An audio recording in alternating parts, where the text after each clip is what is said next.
చెరువుల సుందరీకరణ కాంట్రాక్టర్లకు కాసులు కురిపిస్తోంది. ఇందుకు చెరువుల్లో కుప్పలు తెప్పలుగా పేరుకుపోయిన గుర్రపు డెక్కనే సాక్ష్యం. చెరువుల్లో గుర్రపు డెక్కను తొలగించే కాంట్రాక్ట్ ఇచ్చినా ఇప్పటి వరకు పనులు మాత్రం ఎక్కడ వేసిన గొంగడి అక్కడలాగే ఉంది. చెరువును పరిశుభ్రంగా ఉంచాల్సిన బాధ్యత కాంట్రాక్టర్ది అయినప్పటికీ క్షేత్రస్థాయిలో అలాంటి పరిస్థితులు కనిపించడం లేదు.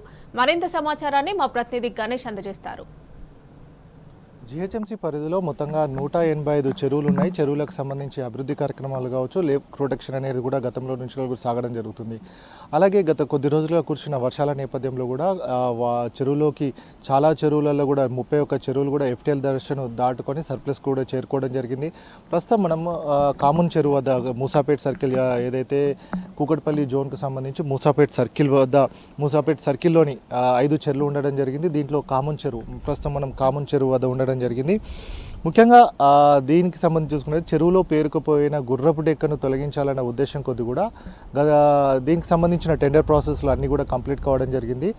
ఈ మూసాపేట్ సర్కిల్ 23కి సంబంధించి చూసుకున్నట్టయితే మొత్తంగా 5 చెరువులకు సంబంధించిన టెండర్ ప్రాసెస్ కావడం జరిగింది. గత నెలలో ఈ టెండర్ అంతా కూడా ఫస్ట్ వీక్లో కంప్లీట్ కావడం జరిగింది.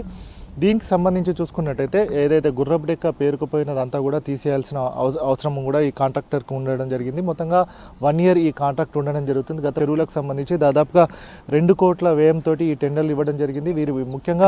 వీరు చేయాల్సిన పని ఏంటంటే గుర్రపు డెక్కను తొలగించిన తర్వాత వీటినన్నిటి కూడా గుర్రపు డెక్క ఎక్కడైతే పేరుకుపోవడం జరిగిందో వాటన్నిటి కూడా అన్లోడింగ్ తీసుకొని వెళ్ళి అన్లోడింగ్ చేయాల్సిన అవసరం ఉండడం జరుగుతుంది. నెక్స్ట్ వాటర్ ఎక్కడైతే నిలవడం జరుగుతుందో లేక్ బ్యూటిఫికేషన్ కావచ్చు, అలాగే రిమూవల్ ఆఫ్ ఫ్లోటింగ్ ఏదైతే రావడం జరుగుతుందో వర్షాల వల్ల కావచ్చు, లేకపోతే మరోసారి గుర్రపు డెక్క పేరుకుపోవడం జరుగుతుందో దాన్ని తొలగించాల్సిన అవసరం అనేది ఎంతైతే గుర్రపు డెక్కను తొలగిస్తారో దానికి సంబంధించిన టెండర్ ప్రాసెస్లు ఇవ్వడం జరిగింది. అంటే ఈ 5 చెరువులకు సంబంధించి 2 కోట్ల రూపాయలను కాంట్రాక్టర్కు ఇవ్వడం జరుగుతుంది.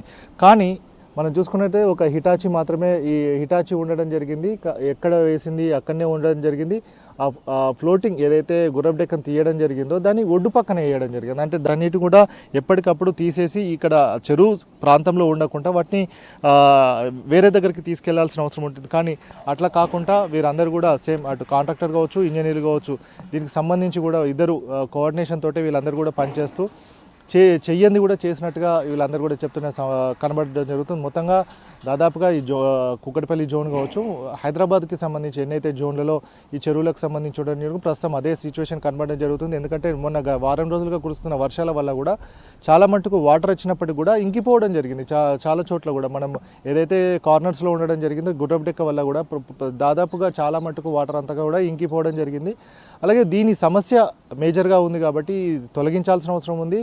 ధనార్జనే ధ్యేయంగా కాకుండా కొంచెం పని చేస్తే మాత్రం ఈ చెరువులు సుందరీకరణ కూడా ఉండడం జరిగింది. కాబట్టి ఇంకా గుర్రపు డెక్కనే తీయలేరు, ఇంకా సుందరీకరణ ఎప్పుడు చేస్తారని కూడా స్థానికులు అనడం జరుగుతుంది. కాబట్టి ఈ 3 ఏదైతే గుర్రపు డెక్కను తీయాలి, తీసిన దాన్ని వేరే చోటుకి తరలించిన తర్వాత ఎక్కడైతే ఉండడం జరుగుతుందో ఇదంతా కూడా లేక్ ప్రొటెక్షన్ కావచ్చు, లేక్కి సంబంధించిన సుందరీకరణ పనులు కూడా వీళ్ళు కాంట్రాక్టర్ చేయాల్సిన అవసరం ఉంటుంది. కానీ ఏది చేయడం లేదు. పరిస్థితి మాత్రం అధ్వాన్నంగా తయారైంది.